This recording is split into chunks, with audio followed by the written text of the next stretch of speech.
वरुण देवाय नमः। जय श्री राम, जय श्री हनुमान। आइए श्री राम कथा में प्रवेश करते हैं। काकभूषण जी महाराज कहते हैं, सीता मैया जपती है निरंतर श्री राम नाम की माला। श्री राम जपते हैं निरंतर सीते सीते, एक दूजे की याद में यूं ही दिन पर दिन बीते। श्री राम प्रभु दुख के सागर में डूबते चले जा रहे हैं। लक्ष्मण जी से श्री राम प्रभु का दुख देखा नहीं जा रहा है। लक्ष्मण जी की तपस्या तो फिर से आरंभ हो गई, जो वनवास के समय थी। उस समय तो एक आस थी कि भाभी मिल जाएंगी, किंतु आज भाभी को कहाँ से लेकर आए। लक्ष्मण जी विवश होकर महाराज जनक को संदेश पहुँचा देते हैं। तब महाराज जनक का आगमन होता है। लक्ष्मण जी श्री राम प्रभु से जाकर कहते हैं, भैया महाराज जनक पधारे हैं। श्री राम प्रभु यह सुनकर भयभीत हो जाते हैं। उनके मन में यह विचार आता है कि मैं महाराज को क्या उत्तर दूंगा। फिर भी वह आगे बढ़कर महाराज का स्वागत करते हैं और उनके चरणों में प्रणाम करते हुए कहते हैं, महाराज मैं आपके हृदय की पीड़ा को भली भांति समझ सकता हूँ।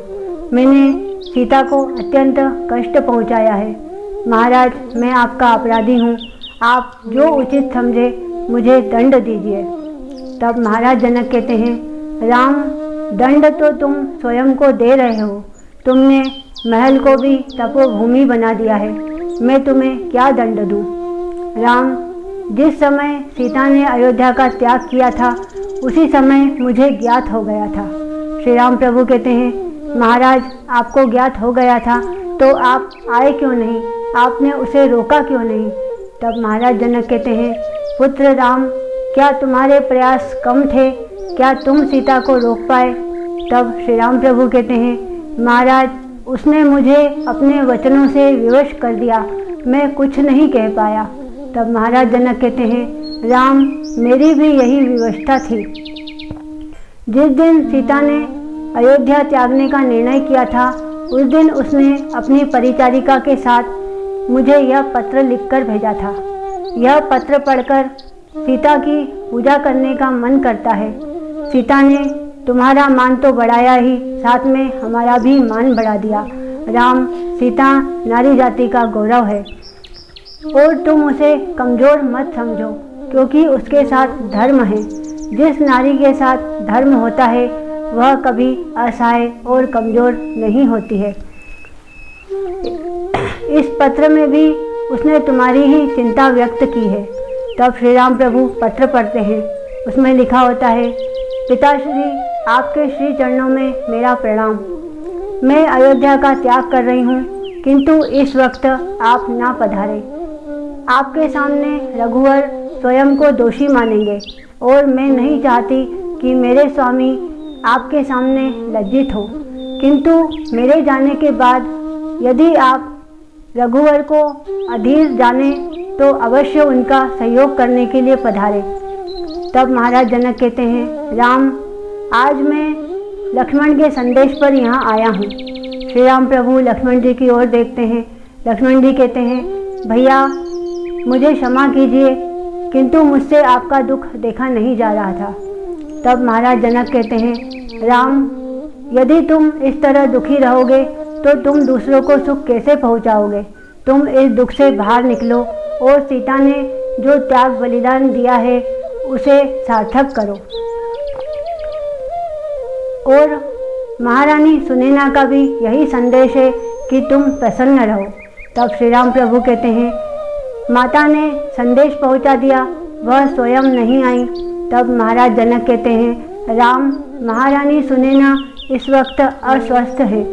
जिस वक्त उन्होंने यह खबर सुनी वह उसी समय अपना हृदय पकड़कर बैठ गईं और आज तक उठ नहीं पाई हैं। तब श्री राम प्रभु कहते हैं, महाराज, यदि आपकी आज्ञा हो तो क्या मैं माता से मिलने आ सकता हूँ? महाराज जनक कहते हैं, राम, यदि ऐसा संभव है तो हम पर तुम्हारा बड़ा उपकार होगा, तुम इसी वक्त हमारे साथ चलो। तब श्री राम प्रभु और लक्ष्मण जी महाराज जनक के साथ जनकपुरी जाते हैं। माता सुनैना को पता चलता है कि श्री राम प्रभु आ रहे हैं तो वह प्रसन्न हो जाती हैं और उठकर बैठ जाती हैं। वह अपनी परिचारिका से कहती हैं, जाओ श्री राम के स्वागत की तैयारी करो। श्री राम प्रभु तभी महारानी सुनैना के कक्ष में पहुंच जाते हैं और कहते हैं, माता, आपसे मिलने एक राजा नहीं पुत्र आया है। माता, मैं आपका दोषी हूँ, आप मुझे दंड दीजिए या फिर मुझे क्षमा कीजिए। तब माता सुनैना कहती है, राम, तुम मुझसे क्षमा मत मांगो, मैंने कभी भी सीता और तुम में अंतर नहीं जाना, मैं सदा सीता में राम को देखती हूँ। तब महाराज जनक कहते हैं, लक्ष्मण, राम, अब तुम कुछ देर विश्राम करो। तब श्री राम प्रभु और लक्ष्मण जी विश्राम कक्ष में जाते हैं। श्री राम प्रभु कहते हैं, लक्ष्मण, महाराज जनक और माता सुनैना कितने उदार हैं।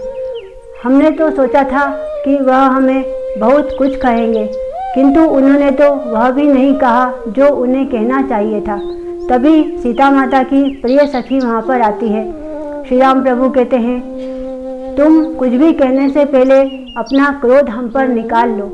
हम जानते हैं तुम हमसे नाराज हो क्योंकि सीता तुम्हारी प्रिय सखी थी। तब वह सखी कहती है, महाराज, हम जनकपुर के वासी आपसे क्या कहें, आप तो अयोध्या के महाराज हैं। किंतु महाराज, मैं जनकपुर की हर दीवार पर यह लिख दूंगी कि कोई भी अपनी पुत्री को अयोध्या में ना ब्याहे, क्योंकि अयोध्या के वासी हमारी पुत्री की कद्र करना नहीं जानते। और यह कहकर रोते हुए वहाँ से चली जाती है। श्री राम प्रभु कहते हैं, इसने सत्य ही तो कहा।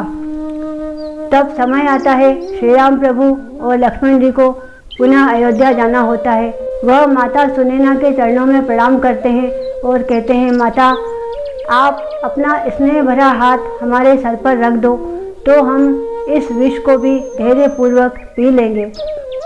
तब माता सुनैना आशीर्वाद देती है। श्री राम प्रभु कहते हैं, माता, आपसे एक निवेदन करता हूँ, यदि आप उचित समझें तो कुछ दिन अयोध्या में आकर रहें, जिससे मैं आपकी सेवा भी कर सकूँगा और मुझे कुछ पलों का आपकी गोद में विश्राम भी मिल जाएगा। माता सुनैना कहती है, राम, मैं अवश्य आऊँगी। तब श्री राम प्रभु और लक्ष्मण जी पुनः अयोध्या के लिए प्रस्थान करते हैं। यहाँ पर श्री राम कथा कहती है, ममता की छाँव में संतान वही सुख पाती है जो कड़ी धूप में चलने वाला पथिक हरे भरे वृक्ष की छाँव में पाता है। बोलिए श्री रामचंद्र भगवान की जय, हनुमान जी महाराज की जय। जय श्री राम।